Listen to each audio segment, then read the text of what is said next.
Headlines promise battery breakthroughs every week, but we never see them. It's mostly hype.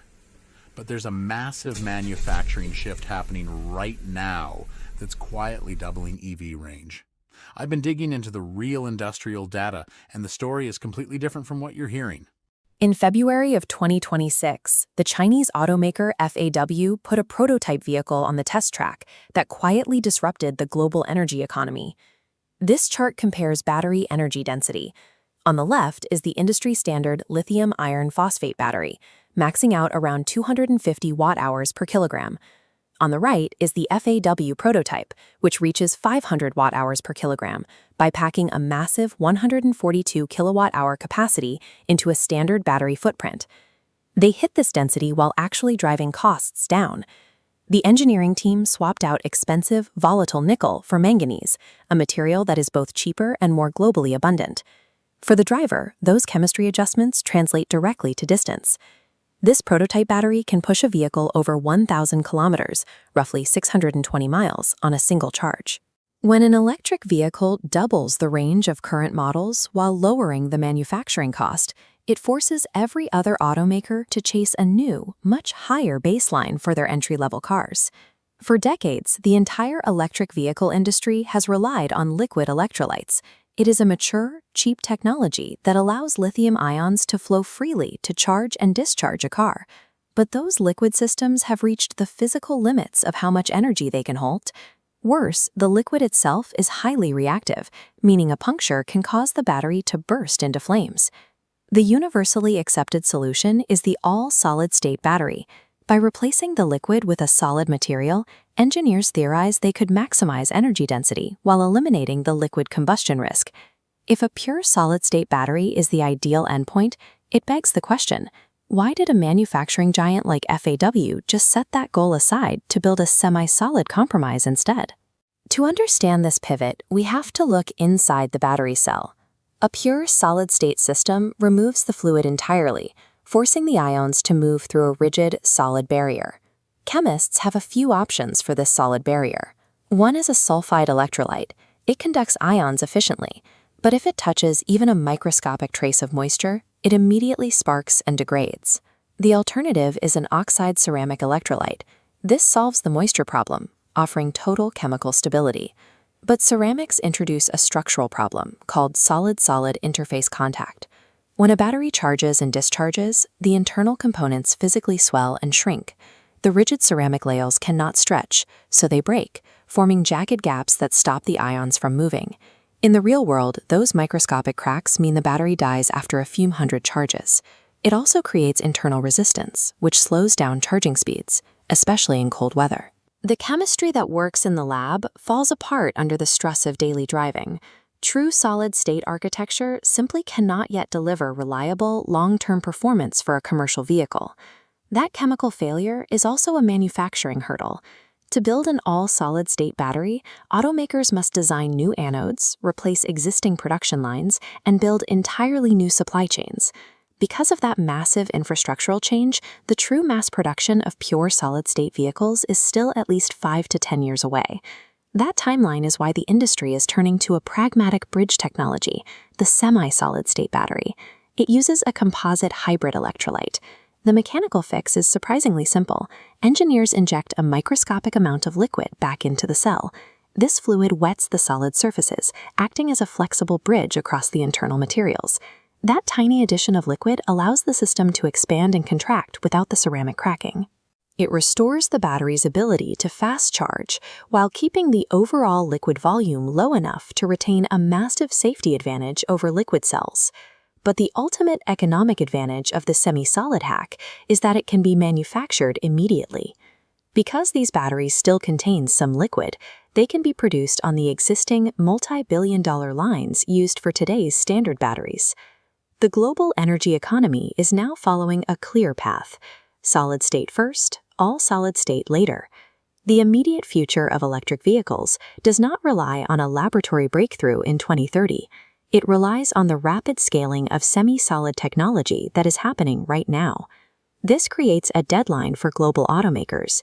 Those who fail to adapt their current supply chains for semi-solid technology risk being left behind by the production volume of giants like FAW, CATL, and BYD. This chart illustrates the financial pressure behind that shift. Market value for the solid-state sector is tracking a 49.4% compound annual growth rate through 2033, breaking past previous market projections. While some headlines suggest the EV revolution is stalling, the industry is actually reloading its supply chains to support this next high-density phase. The semi-solid bridge ensures that even before true solid-state cars arrive, the next vehicle you buy will drive further, charge faster, and cost less than today's standard. The liquid lithium-ion battery has hit a physical wall. After decades of driving our technology forward, this chemical architecture is effectively dead. But the technology stepping up to replace it is a brilliant, messy chemical compromise, not the flawless, perfect science the media promised. Take a look at the devices around you. The smartphone in your pocket and the electric cars currently on the highway are all running on a liquid chemistry that reached its absolute physical limits in the 1990s. Pushing this aging chemistry to achieve more driving range increases the danger. Forcing higher energy through a liquid electrolyte escalates the risk of leakage and thermal runaway, where cells overheat and violently catch fire. To safely increase driving range, the industry must physically replace the flammable liquid with a solid wall. The race for the solid-state battery has officially started. In theory, the all-solid-state battery is the industry's ultimate goal. It offers a completely non-flammable architecture and energy levels far beyond what liquid batteries can hold. This diagram shows the specific physical mechanism.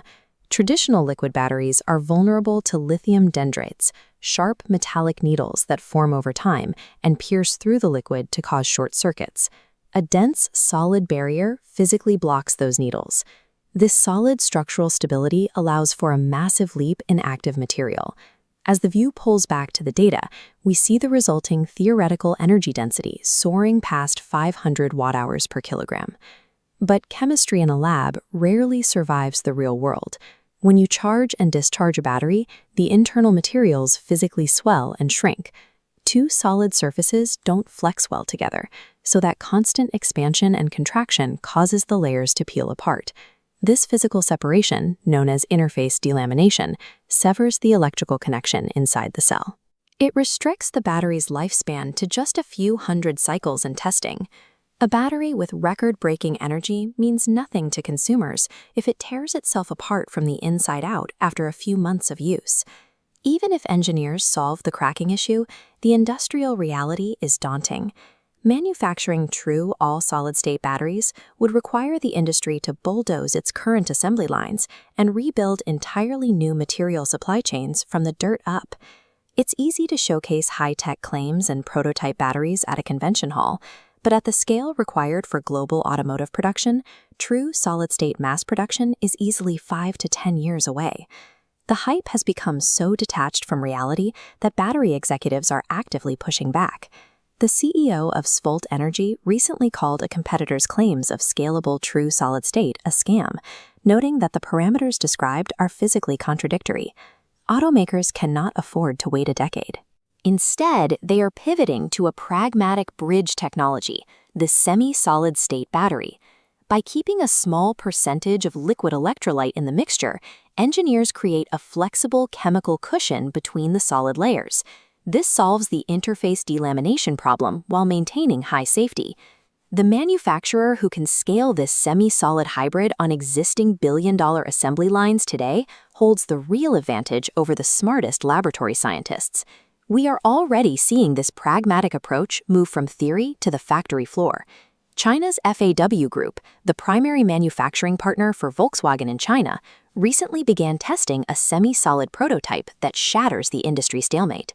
Their engineers used a composite electrolyte that cures directly inside the cell, ensuring perfect contact between the layers. They also swapped out expensive nickel for cheap, abundant manganese to lower production costs. This chart shows the result of that shift. While standard liquid LFP batteries max out well under 250 watt-hours per kilogram, FAW's new 142 kilowatt-hour hybrid prototype successfully reached the 500 watt-hour target. Out on the road, that energy density translates to 1,000 kilometers of driving range on a single charge. Because these batteries are hybrids, they are designed to be built right inside repurposed liquid battery gigafactories. The massive infrastructure already exists, requiring only minor retooling to get vehicles rolling off the line. FAW isn't the only player in this space.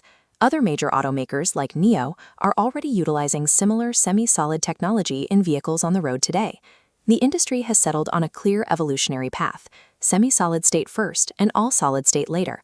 By choosing scalable chemistry over theoretical perfection, automakers are ensuring that tomorrow's electric vehicles will drive further, will charge faster, and cost less. The era of battery hype is ending. The era of manufacturing has begun. If you want to see where the capital is actually moving in the energy sector, hit subscribe. I'm breaking down the next industrial disruption in our next deep dive.